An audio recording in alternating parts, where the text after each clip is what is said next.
Archetypes with Meghan is back, and this week's episode is the Decoding of Crazy with Deepika Padukone, Jenny Slate, and Constance Wu.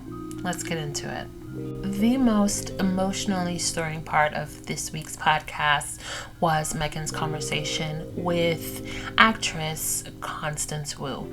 And I've listened to the episode twice now, and each time it breaks my heart, and I kind of want to just give Constance a little hug, air hugs, because if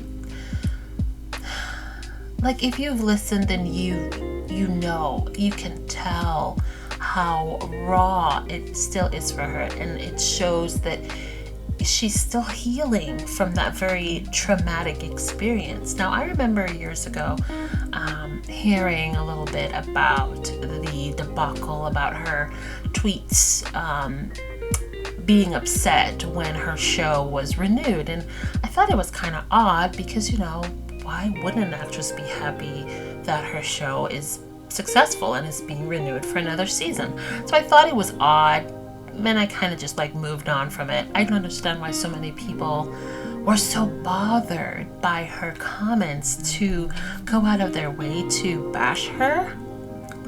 Really?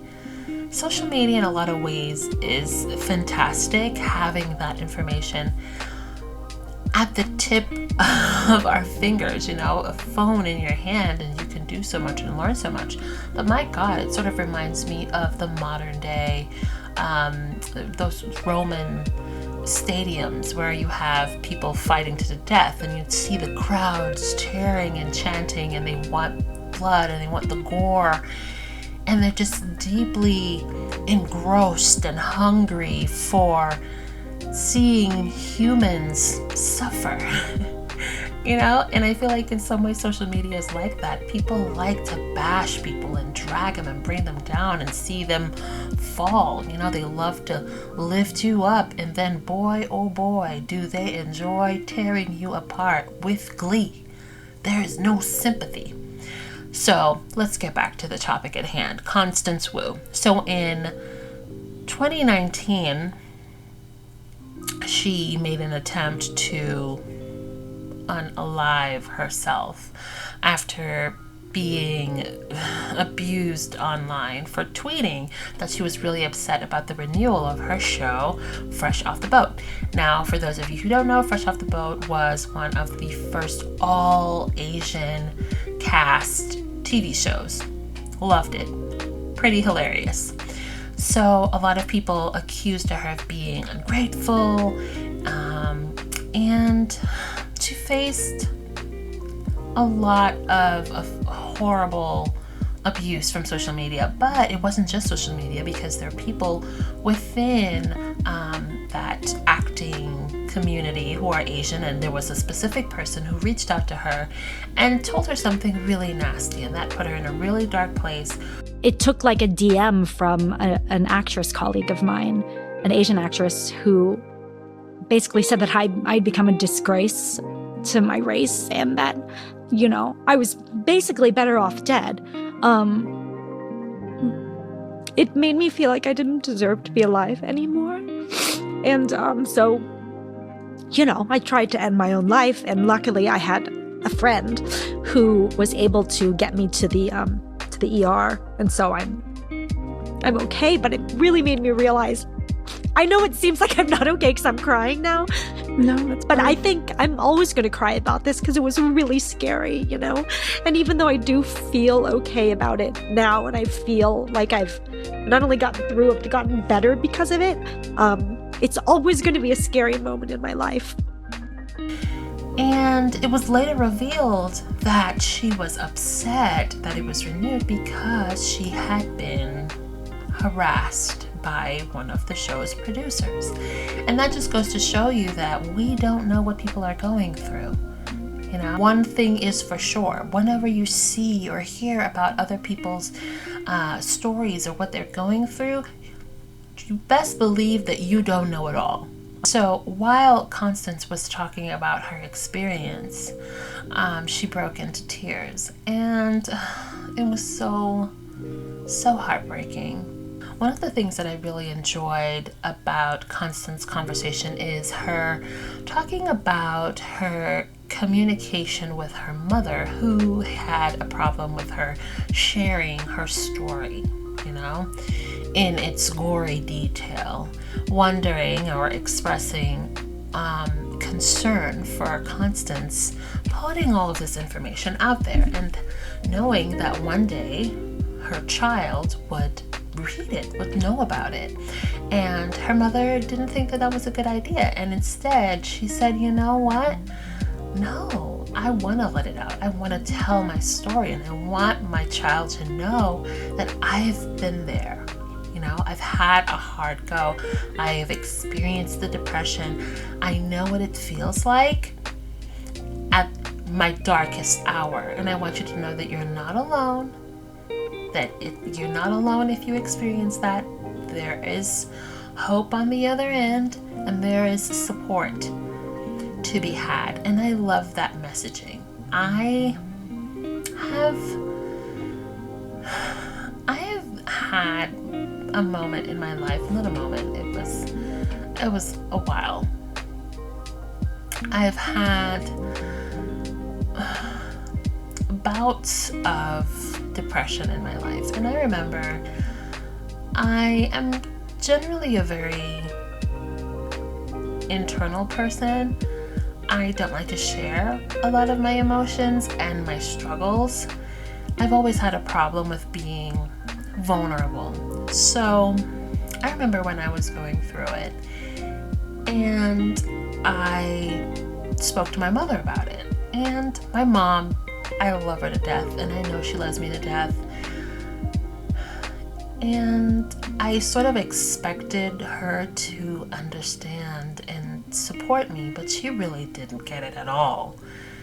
And I swear, when I talked to her about it, you would think that I told her that I see dead people. She looked at me in a way that she was just shocked and surprised, and she just couldn't get it, She didn't say that I was dramatic or anything, but she just looked like, you, what are you saying? You shouldn't say that, And that really hurt my feelings. I thought if there was anyone who would understand me and support me in that dark hour, it would be my mom. And it was disappointing. It was hurtful. But I told myself that I'm not going to dwell on that. I'm going to do what I need to do to get to a better place. And that is what I did. Oddly enough, I confided in another aunt, a younger sister of my mom, who, I don't know why I did that, but I did. And I'm so thankful that I did, because she instantly saw me and she got it. And she looked at me and she said, you know what? You're not the only one. I've been there before, and that was a revelation to me, because we never really talk about things like depression in our family. Never. And to be honest, when I was younger and I would hear people talking about depression, I would always say, oh, they're just having a bad day, or they're being, I had those stereotypical thoughts and responses. I would never say it out loud, but in my mind I'm like, yeah, you're depressed, wink wink, until it hit me like a ton of bricks, and then I'm like, holy crap, which I feel like happens to us as you get older. There are things that you would hear about before and it never really made sense to you, or you never understood it, or you thought it was a joke, until life comes up and kicks you in the butt and you're like, holy crap. But that aunt gave me it meant the world to me that she understood where I was coming from, that she would tell me and confide in me that she has been in a dark place before, saying that, when whenever you need me, I'm here for you. I see you, I understand you, I support you. And that was the single conversation that we had about it. But that simple conversation did so much for me. And just listening to Constance talk about her experience, it sort of brought up, it totally brought up my experiences in the past with that. And now I'm getting choked up. And like she said, sometimes you can talk about it and you'll still shed a tear and it makes you emotional. But you can still smile because you know that you've made it on the other side. And this episode did that for me. It was one of my favorite episodes. Clearly, it made me emotional both times that I listened to it. And now that I'm thinking about it, it does that as well. So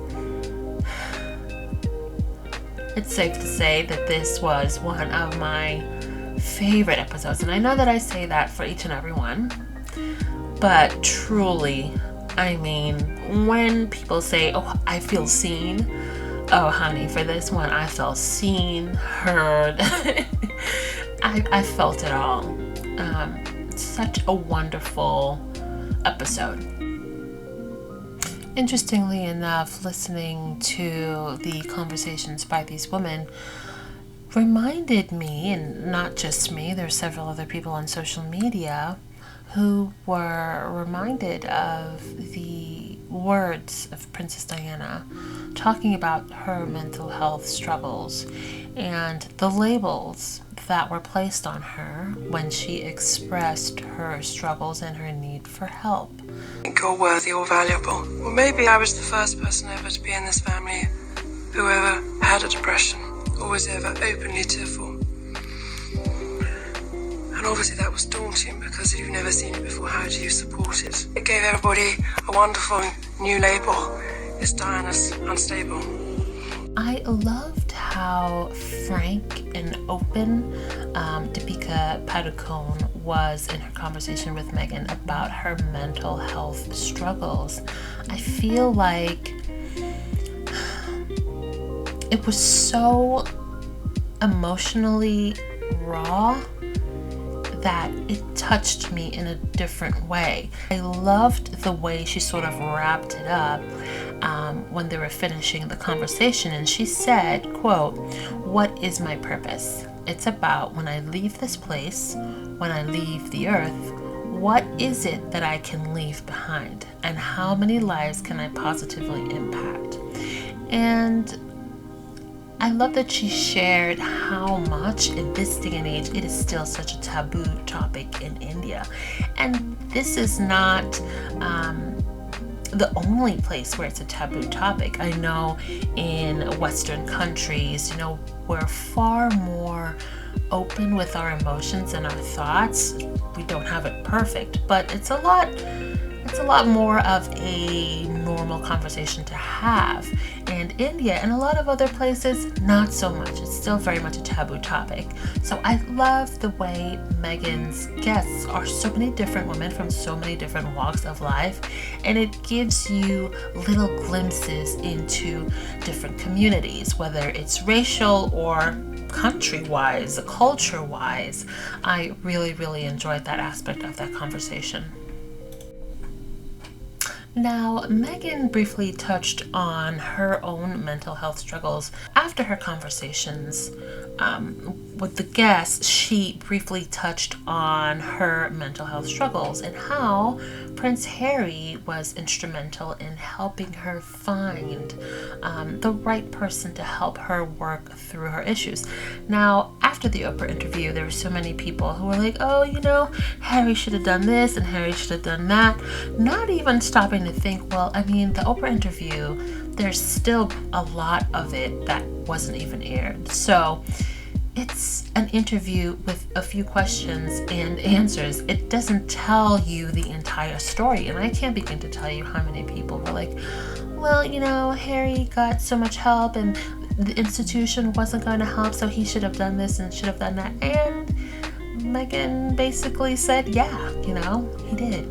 He was very instrumental in helping me get the help that I needed. And I mean, to go a step further, he removed her from that toxic environment, which is, let's face it, you know, one of the biggest things that you can do. Removing yourself from that environment that is a toxic cesspool works wonders. But he also got a recommendation, I believe she said, and she was able to find the help that she needed. And she talked about her reaching out to the referral and calling her and saying, you know, hey, I need help, and being open and honest about her struggle and her need for assistance. And I really enjoyed that aspect of the conversation.